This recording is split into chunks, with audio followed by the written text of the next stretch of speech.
We'd like people to remember that Sherry was 23 years old the day she went to work at UCLA for the last time, that she was a young girl living her life to the fullest. She really, really wanted to make a difference in the world. She really wanted to change it.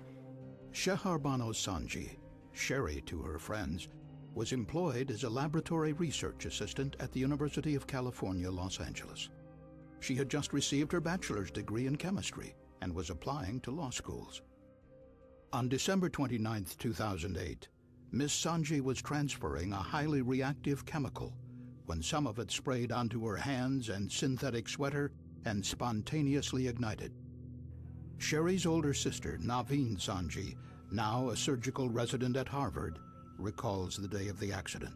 When my phone rang unexpectedly and I saw that Sherry was calling me, I thought she was calling to tell me about another law school that she'd heard from. And it turned out to be a social worker from the UCLA Medical Center who told me what happened, and I was in shock. She had deep third-degree burns to over 40% of her body. Sherry Sanji died from her injuries 18 days after the laboratory accident.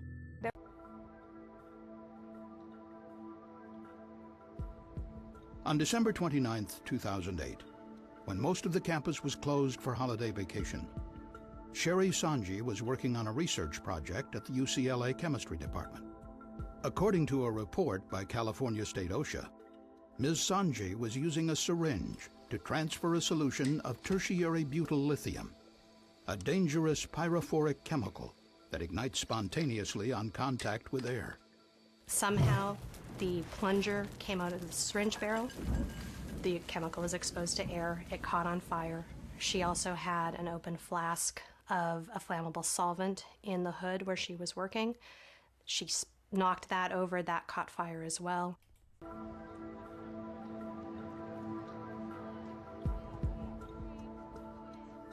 In August 1996, acclaimed Professor Karen Wetterhahn was conducting research on the biological impacts of heavy metals in her lab at Dartmouth College. She was working with small amounts of a highly toxic compound called dimethylmercury. She used a mechanical pipetting device to transfer the liquid compound while wearing latex rubber gloves. During this process, she later told colleagues, 1 or 2 drops landed on her gloved left hand. Dr. John Wynn is a professor of chemistry at Dartmouth College, where he has worked for almost 30 years. At the time of Karen Wetterhahn's accident, he was chair of the chemistry department. She was not aware that she was in any peril at the time. She cleaned up the accident, disposed of her gloves properly. Everything had been carried out in a appropriate fume hood in her laboratory, and that was that.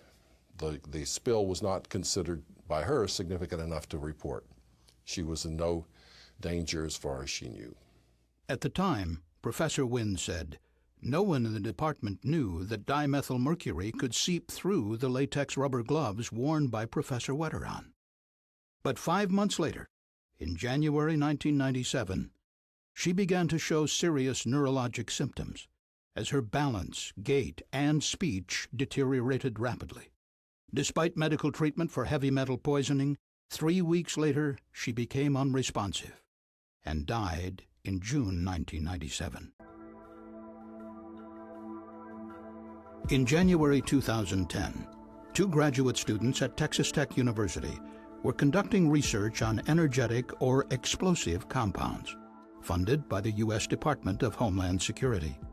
The students were tasked with synthesizing and performing tests on a new compound, a derivative of nickel hydrazine perchlorate. Initially, the compound was made in small batches of less than 300 milligrams. But the 2 students were concerned about potential variability among different small batches of the compound, which could affect later test results. So they decided to scale up the synthesis to make a single batch of approximately 10 grams, enough for all of their testing. They believed that keeping the solid compound wet with a solvent would keep it from exploding. After producing the larger batch, the more senior graduate student observed that it contained clumps that he believed needed to be broken up prior to testing. While wearing safety goggles, he transferred half of the new compound into a mortar covered the compound with a solvent, and used a pestle to gently break up the clumps. After some time, he took his goggles off and walked away.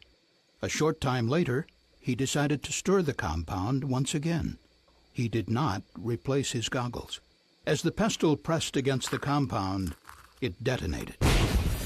The graduate student was seriously injured, his left hand severely damaged by the force of the explosion, causing the loss of 3 fingers, perforation of his eye, and cuts and burns to other parts of his body.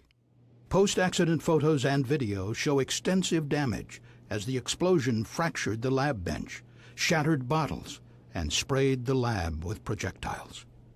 Research conducted at university laboratories is often on the forefront of technology and innovation. It is important that this research continues and thrives, but it must be done within a strong safety culture where preventing hazards is an important value.